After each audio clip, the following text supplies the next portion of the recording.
Hello बच्चों, आज के इस वीडियो में हम पढ़ेंगे अगले किंगडम के बारे में जो है प्रोटिस्टा किंगडम। जब हम 5 किंगडम क्लासिफिकेशन पढ़ रहे थे तब मैंने आपको बताया था कि कुछ लक्षण लिए गए थे। उन लक्षणों के आधार पर जीवों को अलग अलग ग्रुप्स में डिवाइड किया गया था और इस हिसाब से 5 किंगडम्स बने थे। ठीक है, तो उन्हीं में से पहला किंगडम था मोनेरा, जिसमें कि यूनिसेलुलर प्रोकैरियोट्स रखे गए थे, जिसके members bacteria, blue green algae आदि थे।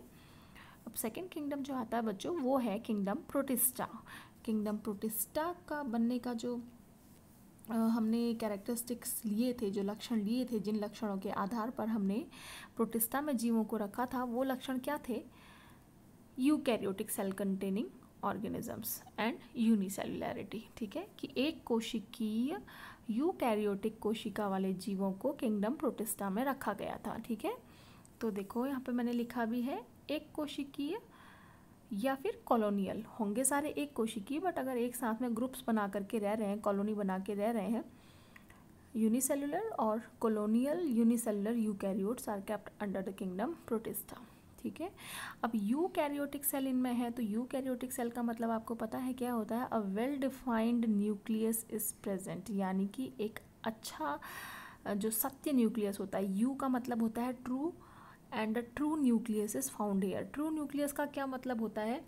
ट्रू न्यूक्लियस का मतलब होता है कि केंद्रक के चारों ओर केंद्रक भित्ति उपस्थित होती है। ठीक है, माइटोकॉन्ड्रिया भी यहाँ पे कोशिका में पाया जाएगा। ठीक है, अगला कैरेक्टरिस्टिक फीचर जो है, plastid and flagella are found in many organisms of kingdom protista. Plastid मतलब लवक, फ्लैजिला का मतलब होता है कशाब,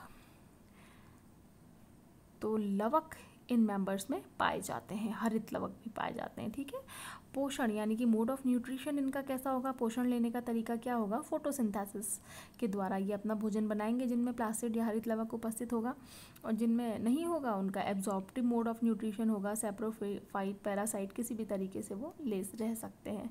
नेक्स्ट है रिप्रोडक्शन, जनन इनमें लैंगिक और अलैंगिक दोनों तरीके से होता है। गमन यानी कि मूवमेंट इनमें होता है फ्लैजिला के द्वारा, जिनमें फ्लैजिला होता है उनमें फ्लैजिला के द्वारा मूवमेंट होता है, या फिर ये नॉन मोटाइल होते हैं, मतलब मूवमेंट नहीं होगा। ठीक है बच्चों, अब किंगडम प्रोटिस्टा के अंदर कई कैटेगरीज हैं जीवों की, जिनको अलग अलग लक्षणों के आधार पर अलग अलग ग्रुप्स में बांटा गया है। ये जो है मैंने आपको शॉर्टकट बताया है SPCDE। SPCDE का फुल फॉर्म है S slime mould, P protozoa, C chrysophyte, D dinoflagellates and E है यूग्लिनॉइड। ठीक है बच्चों, तो ये अलग अलग ग्रुप्स हैं अंडर द किंगडम प्रोटिस्टा।